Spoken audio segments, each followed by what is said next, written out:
Good morning. Welcome back to the Broadcast Retirement Network. This is BRN AM for Thursday, March 14th, 2024. And our top story today, considering private real estate options for defined contribution multi-asset investment options. And joining me now to discuss this and a lot more, John Epstein is with Deculta and Yanni Venter is with JP Morgan Asset Management. Yanni, John, so great to have you back. Thanks so much for joining us on the program this morning. Thanks for having us, Jeff. Thank you very much, Jeff. Yeah, it's always great to see you both. And John, look, we're featuring Deculta research again this month. And I want to ask you, let's just kind of build upon what we did last month. We talked a lot about liquidity structures. How does this research from Deculta build upon previous research? Yep. Thanks again for having me on. The last two Deculta research papers we were on, I think, last month for the liquidity framework piece, those focus mainly on some of the more common and perceived, what I call operational challenges when including different types of illiquid investments in a daily priced and traded 401k environment. This focuses specifically on private real estate. Yeah, and again, a really important asset class to consider. Yanni, I want to come to you.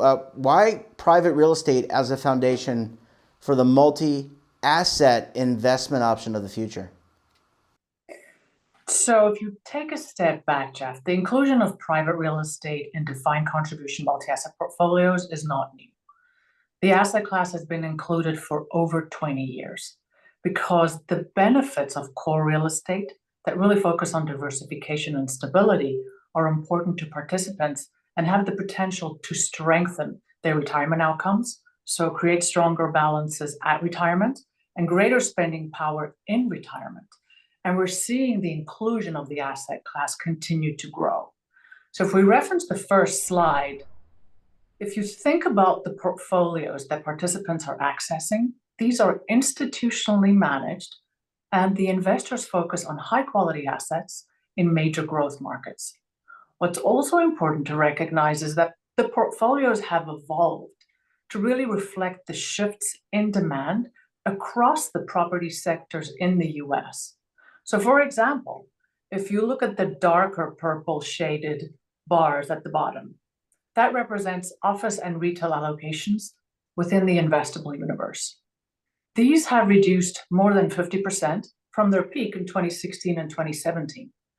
And in contrast, if you look at the third purple shade, the allocation to industrial has increased over 50%. And we're seeing the same trend in residential as the demand for increased housing in the US strengthens. So the takeaway here is that these portfolios reflect forward-looking strategies and demand drivers, and that is what's being reflected up into the participant portfolios. And also, if you go ahead. I was going to just follow up with that. I don't want to, you can interject your thought in a second. I just want to understand, how is this private real estate different than, for example, a real estate investment trust? Because those have been available in defined contribution plans for quite some time and available to general, retail investors. So how does this differ a little bit than from the traditional REIT? If you look at private real estate and REIT characteristics, they're complementary in portfolio construction, but they play very different roles. Core private real estate delivers that bricks and mortar benefit, which is the diversification, the downside protection, and stability, whereas REITs deliver greater exposure to non-traditional sectors, and they also offer greater liquidity. So they're both included in portfolios, and they both play roles to strengthen the participant outcome. Yeah, again, very nuanced differences, but important for investors to understand. And John, I just want to bring you back in here for a second, and I just want to ask you, just based on this research, I suppose that you're getting a lot of questions and inquiries about how this all kind of fits together, hence the rationale for doing this type of research. Yes, it's on the website, so viewers can certainly go to the Deculta website. The paper's there, as well as the press release that we had last month. What we're hopefully in the next segment, it's discussed, but we're seeing a lot of traction with private real estate and target date fund families. And the fiduciaries, sponsors, consultants, as well as allocators have really the ability to cast a much wider net across all the different types of target date fund offerings that allocate to private real estate now. So we also track that as well. Yeah, really important to check that out. Yanni, back to you. Let's talk about performance, because at the end of the day, it's the performance of the asset class and what it contributes to the portfolio. So what's been the performance of private real estate, I guess, in 2024 and 2023? I would actually take a step back and say that it's both the performance and the characteristics, Jeff, because when you really need real estate, and core real estate specifically, is when the rest of a multi-asset portfolio is negative. If you think about core private real estate, it's only been negative in 4 periods since 1978. So it's that downside protection that adds value during period of market drawdowns. In our slide, we looked at 7 periods of market drawdowns.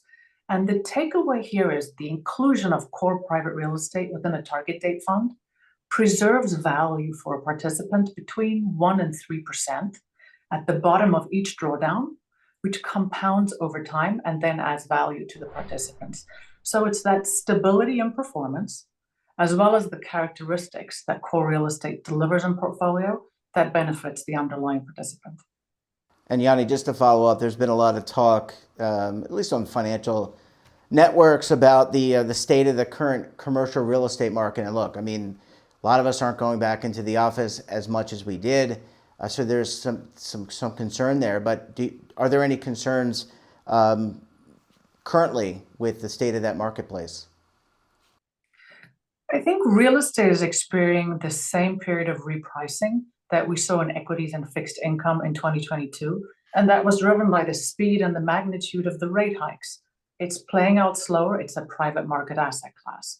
I think at the end of the day, the expectation is that we'll start to move into a recovery at some point in the second half of this year. And over the longer term, the benefits that you're looking for from core private real estate are intrinsic to the asset class characteristics. So that will hold throughout the life of the participant. Yeah. Well, Yanni, John, I need to take a very quick break. When we come back, we're going to talk more about the inclusion of private real estate in multi-asset solutions. You're going to want to stay tuned right here on BRN AM.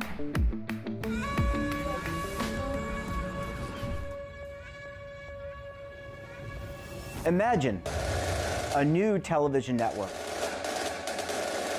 that will make you richer, healthier, and in control of your financial future.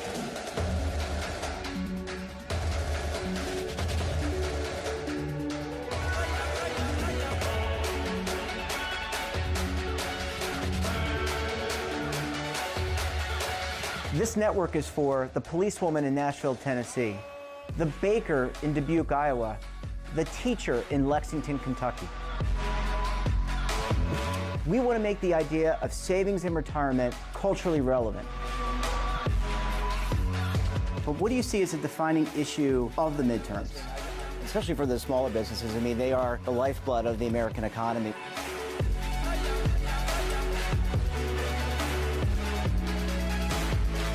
Featuring exclusive interviews, current affairs, and docuseries. 33 years old, you retired early. The philosophy is money only matters if it helps you live a life that you love. But you got to start thinking about retirement as soon as you get in. The Broadcast Retirement Network will drive very high engagement with premium partnerships. So this isn't retirement and savings for your parents or grandparents. This is for all Americans.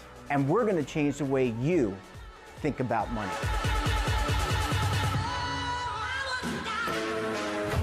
Welcome to the next frontier of retirement and savings. This is BRN, the Broadcast Retirement Network.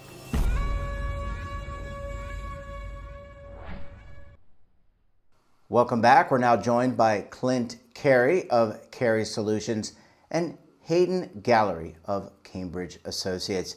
Hayden, Clint, great to see you both again. Thanks so much for joining us on the program this morning. Great to see you too, Jeff. Hey, Jeff. Thanks for having us. Well, Hayden, last month, we discussed the Calta paper and managing liquidity for alternative investments. And I want to ask, is this illiquidity return premium the only benefit for the inclusion of private real estate in a multi-asset solution? No, because there's a lot of other factors of real estate beyond its illiquidity that makes it a valuable diversifier to the stocks and bonds that are already in target date funds and balance funds that are part of DC plan participants' portfolios already. And some of those aspects, one is the physical nature of real estate. Most of what is in the portfolio is publicly traded, moves around a lot with the equity market. When you look at real estate, I think its valuation is more tied to reality, tied to what the value of the building actually is. You don't get as much correlation with equities, which can be really helpful to participants in terms of diversification. I think a second piece is there's an inherent yield, right? Rents, and a lot of those rents are tied to inflation. And so if you're thinking about a participant that over time, inflation, whether they're in the accumulation phase or the decumulation phase, inflation is important, and having something that fights against inflation is already tied to it can be really helpful. So those are two aspects of real estate that are really not tied to the fact that they're a liquid or an illiquidity premium, but that help offset some of the other assets that participants already have in their portfolios. And just to follow up before we bring Clint in, Hayden, the Calta research indicates that there's this growing demand among DC plan sponsors for private real estate. And why? My question to you is why? Why are they adding this asset class to their target date funds? Yeah, I think there's a couple of reasons. One is that they've realized the benefits. A lot of them have seen the benefits in DB plans. They've seen other investors that are broadened and diversified their portfolio, right? So you see there's a lot of experience. And even the people that have done it in DC plans, they've said, hey, this has worked out pretty well for them. And over time, they've said they've become more comfortable with it. And there's more options in the marketplace, right? It's a broadening of options that are out there. There's an ability for plan sponsors to say, hey, we can do this in a way that's thoughtful, whether it's through, I know Clint's going to talk more about some of the ways that it's implemented in DC plans. But I think there's just more options that are out there, and they've seen the benefits. And they're saying, you know what, we want to do better for our participants. Yeah, and there's a vested benefit here, pun intended, Clint. Plan sponsors want greater diversification. You like my joke. I can't wait to hear some of yours. But what about participants? I mean, they want to retire eventually. They want diversification. What are you hearing from that group of constituents? Well, I think the first thing we have to think about is how have participants benefited from this since its start. As Yanni noted, for 20 plus years, core real estate has been the foundation of these portfolios. And so those participants have really done well. And it went in particular during periods when, the market is under stress. And you might think that when markets are under stress, participants would be leaving, the markets and their target date funds as well. However, research from Alight Solutions has led to us to conclude that actually participants see their target date solution as the way to weather the storm. And in particular, target dates where core real estate has been an important foundation, to those portfolios. So they're actually changing their behavior when real estate or another asset class like real estate is included in a target date fund. So the behavior in the plan of the participant actually changes. They hang around. They don't go crazy and move to a money market fund or a stable value fund. They kind of ride it out. Yeah, I think that's right. I think it's inherent in the idea of a multi-asset strategy like a target date fund. I think it's just reinforced by the fact that the outcome for the target date funds that have core real estate tend to be more consistent in the returns that they deliver, and thus participants don't lose confidence as it relates to that. And certainly, over the last, say, decade or so, we've seen really strong performance out of the public markets right until we did not. And it's those target date funds that had private real estate that really withstood, those volatile events. Again, the analysis that Yanni did. Yeah. And what's important is we take a bit of a step back around what the ecosystem is that's been developed. So those early adopters really had proven the concept that core real estate could be an important part of these portfolios. And so around that, the industry has developed quite a few solutions so that plans that are looking to add core real estate have a lot of options, as it relates to how to go about doing that. And you can get to those solutions through platform providers, asset managers, record keepers, even independent consultants. And so we have a lot of different ways to get there. So it's slightly differently. It's made a competitive marketplace for folks to kind of come in as it relates to what that ecosystem really looks like. Well, there's certainly an opportunity there, and I mean, it's really good research, and it, again, continues to make the case about diversification in these target date solutions. Clint, I can't let you go without asking, what's next? What's on tap for Deculta Research? What might we get next month? Because you got to give our audience a little bit of a tease. Got it. So certainly we've seen the recent announcements around core real estate, large asset managers, target date fund providers coming in like Fidelity, in addition to the long-term providers in, say JP Morgan or Principal and Pru and all the others in the market. What we're going to be doing in the next month is rotate away from sort of the core content of the portfolios to the platforms that are underpinning the 401k industry. So what are the technologies that have delivered success to 401k plans over the last 10, 20, and 30 years? And how have those innovated to be able to deliver a broader cross-section of alternative investments into DC plans? So everything from platforms to record keepers to the inclusion of blockchain and valuation platforms and things that really make access to alternatives ready for the retail market, including 401k plans. Yeah, well, certainly this was great research. We always look forward to our partnership and the research from Deculta. Hayden, Clint, great to see you. Thanks so much for joining us. We look forward to having you back on the program again very soon. Thanks a lot, Jeff. That wraps up this episode of BRNAM. Have a topic of interest, someone you think we should talk to, drop us a line. And don't forget, for all the latest curated news and lifestyle, wellness, finance, tech, so much more all in one place, check out today's edition of our daily newsletter, The Morning Pulse. Want to search our archives, check out our latest content? Well, visit our website. We're back again tomorrow with another edition of BRNAM. We'll have a very special guest, another important topic. Until then, I'm Jeff Snyder. Stay safe, keep on saving, and don't forget, roll with the changes.